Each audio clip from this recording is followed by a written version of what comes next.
আরো একটা interesting topic, দুর্দান্ত টপিক, যেটা আমরা সবাই জানছি, যেটা হচ্ছে কার্বস, কার্বোহাইড্রেট। অবশ্যই, কারণ কার্বোহাইড্রেট নিয়ে সাধারণত আমরা খুব একটা কথা বলি না ওপেন প্ল্যাটফর্মে এসে, কারণ সবাই মনে করে carbohydrate is enemy for our body, এটা শত্রু, মানে আমরা খেতেই পারবো না, মানে খেলেই যেন সে একদম মানে গুরুদণ্ড পেতে হবে, মানে লঘু পাপে গুরুদণ্ড খেতে হবে, এরকম একটা ব্যাপার আমাদের কার্বস খেতে। তো এবার আমাদের মাথায় রাখতে হবে কার্বস হচ্ছে কি, কার্বোহাইড্রেট। কার্বোহাইড্রেট ছাড়া পৃথিবীতে কিন্তু কিছুই নেই। সমস্ত জিনিসের মধ্যে কার্বোহাইড্রেট, কিন্তু সেটার ফর্মটা আলাদা থাকে, কিন্তু কার্বোহাইড্রেট কিছু আছে। কার্বোহাইড্রেট ছাড়া কিন্তু আমরা বেঁচেই নেই। আজকে যে আমরা এত কাজ করছি এবং এত বাইরে বেরিয়ে মানে এত পরিশ্রম করছি, সেক্ষেত্রে দাঁড়িয়ে কিন্তু কার্বোহাইড্রেট আমাদের মেন, আমাদের একটা পার্ট জীবনে। প্রোটিনের মতো কার্বোহাইড্রেট একটা পার্ট, এবং যেটা ইন্ডিয়ানসরা কার্বোহাইড্রেট নোট ফ্রম, কেন? কারণ আমরা কৃষিভিত্তিক দেশে বসবাস করছি, এবং এই কৃষিভিত্তিক দেশে এগ্রিকালচারই আমাদের মেন হাতিয়ার, প্রধান হাতিয়ার, এবং সেখানে আমাদের চাল, আমাদের চিড়ে, রুটি, গম, খই, মুড়ি, এইগুলোই তো আমাদের দেশে হবে, এবং এইগুলোকে কিন্তু কখনোই আমরা বাদ দিয়ে আমাদের জীবনকে ভাবতে পারবো না।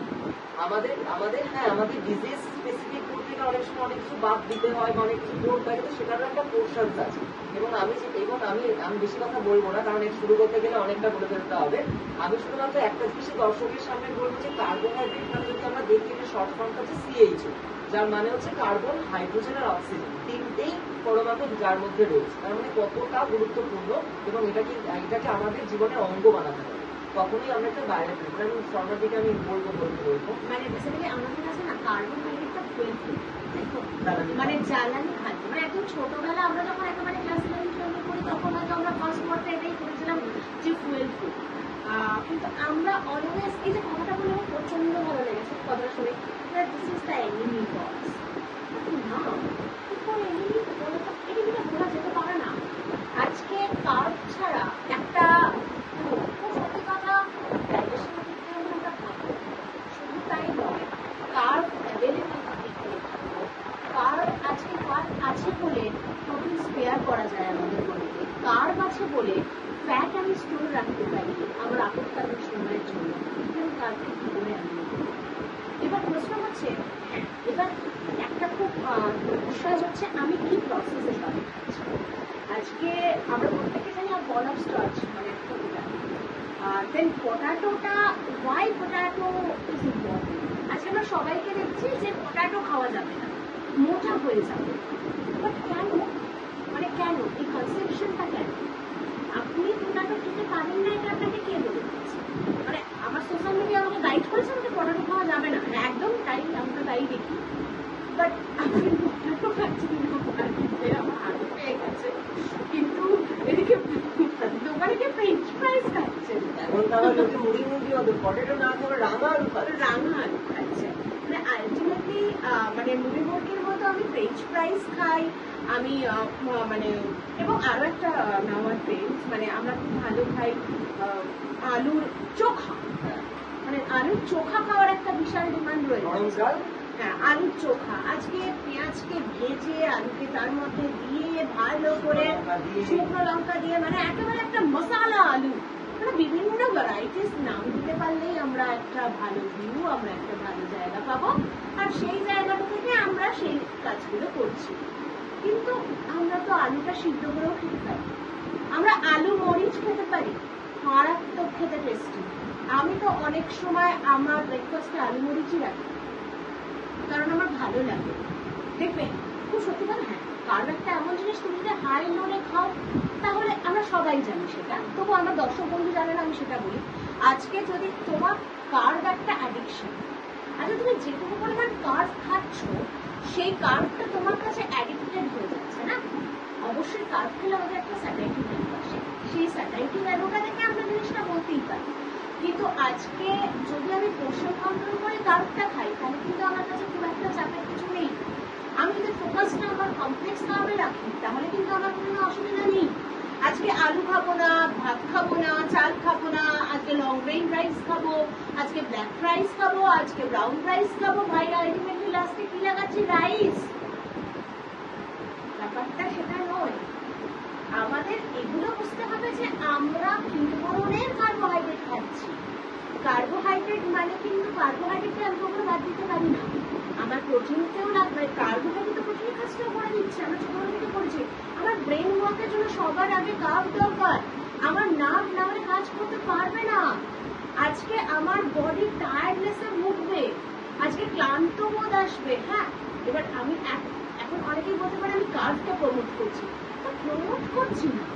আজকে প্রমোট করার কোনো জায়গায় হ্যাঁ মানুষকে বোঝানো হচ্ছে যে কার্ব ইজ ইম্পর্টেন্ট। আলটিমেটলি অঙ্কুরিতা তুমি কি বলতে চাইছো কার্ব নিয়ে যদি একটু বলো। আজকাল ওয়েট লসের জন্য সবাই প্রোটিন বেসড খাবার খাচ্ছে, কার্বটাকে টোটালি বাকিয়ে দিচ্ছে। মানে আমি নাম বলবো না, আমার এক বন্ধু আছে যে কিনা মানে আমাকে বলে যে হচ্ছে কি ভাত খাই পুরো ছেড়েই দিয়েছে। মানে তার ধারণাই হচ্ছে হলো গিয়ে ভাত খেলেই আমার মানে আমি যে শরীর চর্চা যে করছি সেটা আমার মানে পুরো সিস্টেমটাই নষ্ট হয়েছে, এরকম একটা চিন্তা ভাবনা এসে রয়েছে। তো তাকে আমি বলেছি যে প্রোটিন বেসড খাবার খাওয়া অত্যন্ত মানে জরুরি, সেটা অবশ্যই দরকার। কিন্তু আমার যে সারাদিনের যে এনার্জি, আমি যে শরীর চর্চা করছি তারও যে এনার্জিটা, সেটা কিন্তু সোর্সটা কিন্তু আমার কার্বোহাইড্রেট। তো এই জিনিসটা মানে আমার মনে হয় ইয়াং জেনারেশনের বোঝা উচিত, আর তার জন্য আমাদের মতো ডায়েট এক্সপার্টদের সাথে আলোচনাও করা উচিত। মানে মাসেল তৈরি করতে গিয়ে কার্ব মানে না খাওয়াটা কিন্তু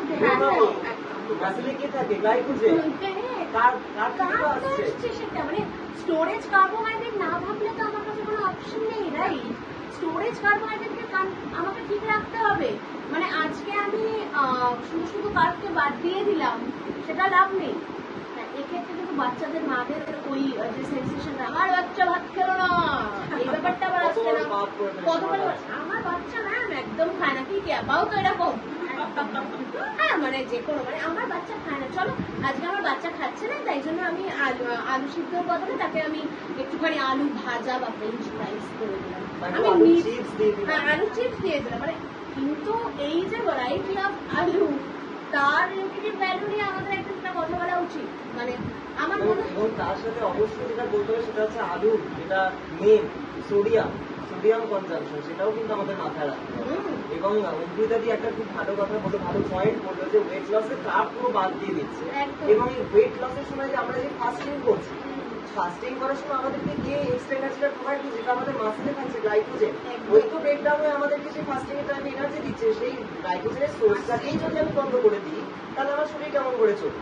আবার অতিরিক্ত ফাস্টিং করলে কি হচ্ছে, কিটোসিস হওয়ার সম্ভাবনা থেকে যাচ্ছে বডিতে, যেটা আমাদের ব্লাড ব্রেন বেরিয়ার পার করে চলে গেলে কিন্তু আরো বিপদ, সেটাই কিন্তু আমরা ভুলে যাচ্ছি। তাই কার্বোহাইড্রেটের রোগ কিন্তু মারাত্মক। মানে আস্তে আস্তে এই পডকাস্ট মানে আমাদের যে আজকে ডায়েট আড্ডা, এটা মানে একটা মানে বোম ফেলতে চলেছে কার্বোহাইড্রেট নিয়ে, যেটা মানুষের মনে কিন্তু ধারণা মানে খুবই খারাপ। কার্বোহাইড্রেট নিয়ে মানুষের কাছে ধারণা একদমই নেই। সবাই বলে যে কার্বোহাইড্রেট খাবো। আমি রিসেন্টলি আমি ট্রেনে একদিন পেয়েছিলাম, সেখানে আমি দেখছিলাম যে একটা বাচ্চা, আমার বাচ্চার মা তার পাশে বসেছে, সম্ভবত সে একটি স্কুলে পড়ে। সে তাকে জিজ্ঞেস করছে যে তোমার বোধহয় কোনো ক্লাসের এক্সাম হয়ে গেছে অ্যানুয়াল, তো বলছে তোমার আজকে পরীক্ষাটা কেমন হয়েছে? তো বাচ্চারা বললো হ্যাঁ মা, আমি সব তুমি যেমন করে যা লিখিয়ে দিয়েছিলে আমি সব লিখে এসেছি। কিন্তু এই যে বাচ্চার সাথে বাচ্চার মায়ের যে কনফিডেন্সটা, সেটা কিন্তু অন্যরকম অন্য কোনো ভালো জিনিস দিয়ে তো হতে পারতো। কিন্তু আমি দেখলাম সে তাকে কি দিল, সে কার্বোহাইড্রেটটা তাকে একটা পুরো একটা চকলেটের তাকে তুলে দিল। মানে সেই চকলেট কেন দিলাম আমি বাচ্চার সাথে এরকম মনস্তাত্ত্বিক সম্পর্কে কেন যাবো যে তুমি লেখা ভালো করলেই বা তুমি এক্সামে পাস করলে, হ্যাঁ এটা কেন হবে? আমি তো সেই জায়গায় অন্য কিছু তাকে করতে পারতাম, অন্য টাস্কও তাকে করাতে পারতাম। এই যে ছোট থেকেই বাচ্চাদের মাথায় এত ঢুকিয়ে দেওয়া যে তুমি এইগুলোই খাবে, এবং বাচ্চারা মারা যারা বাইরে দাঁড়িয়ে থাকে প্রাইভেট টিউশনের বাইরে, আমি তাদেরকেও দেখেছি তারা চপ আর মুড়ি নিয়ে দাঁড়িয়ে আছে। হ্যাঁ অবশ্যই মুড়ি খুব ভালো খাবার, কিন্তু সেটা কিভাবে প্রসেস করা হচ্ছে, তার মধ্যে কি কি আনুষঙ্গিক উপাদান থাকছে। এবার দেখা যাচ্ছে সেই মুড়ির মধ্যে সেই বস্তা পচা বহুদিনের একটা সর্ষের তেল থাকছে, একদম চানাচুর দেওয়া থাকছে, ছোলা তো বেশি চাইলে পয়সা বাড়িয়ে দেবে, তাই ছোলা কেনার পয়সা নেই। তার মধ্যে কি থাকছে, একটা ডিমের টেবিল বা একটা আলুর চপ বা আলুর চপ নিয়ে মানা করলে আবার সমস্যা হচ্ছে যে বাঙালি। হ্যাঁ এবার সেক্ষেত্রে কি দেখা যাচ্ছে যে অনেক রকম সমস্যা। এই যে বাচ্চারা ছোট থেকেই অ্যাডিক্টেড হয়ে যাচ্ছে, এটা সরলা দিয়েও আমাদের সবার সঙ্গে বলবো যে ইটস আ কার্ব অ্যাডিকশন। এটা কিন্তু হয়। আবার কার্বের মধ্যে যেটা সবচেয়ে বেশি সেটা সুগার। যেটা রিফাইন চিনি, ওটা খেলেও কিন্তু আমাদের হয়, যেটা আমাদের বডিতে সুগার সাইকেল নামে পরিচিত। মানে আমাদের একটু মিষ্টি খেলে কিন্তু পরক্ষণে দেখবে যে আমাদের জল তেষ্টাও বেশি পায়, আবার তার সাথে সাথে কি হয় যে আমাদের আবার সেই জিনিসটা খেতে ইচ্ছা না করে। না অভিজ্ঞান একটা জিনিস বলাটা আমাকে মানে বাদ করে যাচ্ছে। রাত্রিবেলা অনেকে নেমে হ্যাঁ, cravings। ওটাও কিন্তু লোড মানে কার্বোহাইড্রেট লোড Load। বেশি আছে তাই জন্য। কিন্তু আমি যদি গুড কার্বোহাইড্রেট ফোকাস করি তাহলে কিন্তু আমার সেই লোডটার উপরে কোনো চাপ নেই। আজকে যদি আমি একটা এনএসপি কে নিই বা আমি যদি একটা রকেট রিলেটেড প্রোডাক্ট খাই, আমার অনেকটা পরিমাণ সময় কিন্তু একসাথে আমার এন্টিস্টোমাক করতে পারছে না বা আমার সিস্টেম আমাকে এরকম ভাবে খিদে পাইয়ে দেওয়ার গল্পটা নেই। এই জিনিসটা যদি আমরা একটু আমি বারবার হিট করি ইয়াং জেনারেশনদের, কারণ আজকে যারা ইয়াং কালকে তারা আমার ভবিষ্যৎ না। আজকে অ্যাডোলেসেন্সদের যদি আমরা একটু অ্যাভয়েড করতে পারি, তাদের মধ্যে বন্ধুদের নিয়ে বাইরে খেতে যাওয়া বা একটা পিজা পার্টি করা, এগুলো একটা বিশাল বড় জায়গায় এসে গেছে। কিন্তু পিজা পার্টিটা বাড়িতেও হতে পারে, আটা দিয়েও পিজা বানানো যায়, হ্যাঁ হোমমেড পিজাও হতে পারে, রাগি দিয়েও পিজা বানানো যায়। যাই হোক, আমরা সেগুলো নিয়ে পরে ভাবছি। আপাতত তো carbohydrate is important for all age groups. মানে আজকে যদি কার্ব ইম্পর্টেন্ট না হতো তাহলে আমাদের ব্রেস্ট মিল্কেও তো ল্যাকটোজটা থাকতো না, এবং ল্যাকটোজটা যদি না থাকে, এবার আরো একটা কথা, এই ল্যাকটোজটা বোঝা নিয়েও তো অনেক মাদের প্রবলেম থাকে যে কার বাচ্চার ল্যাকটোজ ইন্টলারেন্স আছে কিনা। এটা টেস্টটা তো হয়তো তুমি করো, যাই হোক সেটা নিয়ে আমরা পরে একদিন কথা বলবো কেয়া। আর আজকে যেমন আমাদের এত কার্বের কথা আমরা বললাম, ইন ফিউচার আমরা কার্বকে গুড সোর্স অফ কার্বকে ইন্ট্রোডিউস করানোর চেষ্টা করব, এবং কি প্রসেসে রান্না করলে কার্বকে। এই যে অনেকের আরেকটা বিষয় আছে আমি বলে দিচ্ছি, বারবার ভাতকে মানে বর্তমানে ট্রেন্ডি হচ্ছে ভাতকে রান্না করে তুমি ফ্রিজে রেখে দিয়ে দেন খাবে। হ্যাঁ একদম আমি বলছি যে রেজিস্ট্যান্স চার্জ বাড়ছে, বাট রিহিট অ্যান্ড রিহিট, বারংবার রিহিট করলে কি সত্যি ভাত খাওয়াটা ঠিক? সত্যি কি কার্বটা তখন বেটার থাকছে? পরবর্তী সেশনে আসে। আজকের মতো এটুকুই।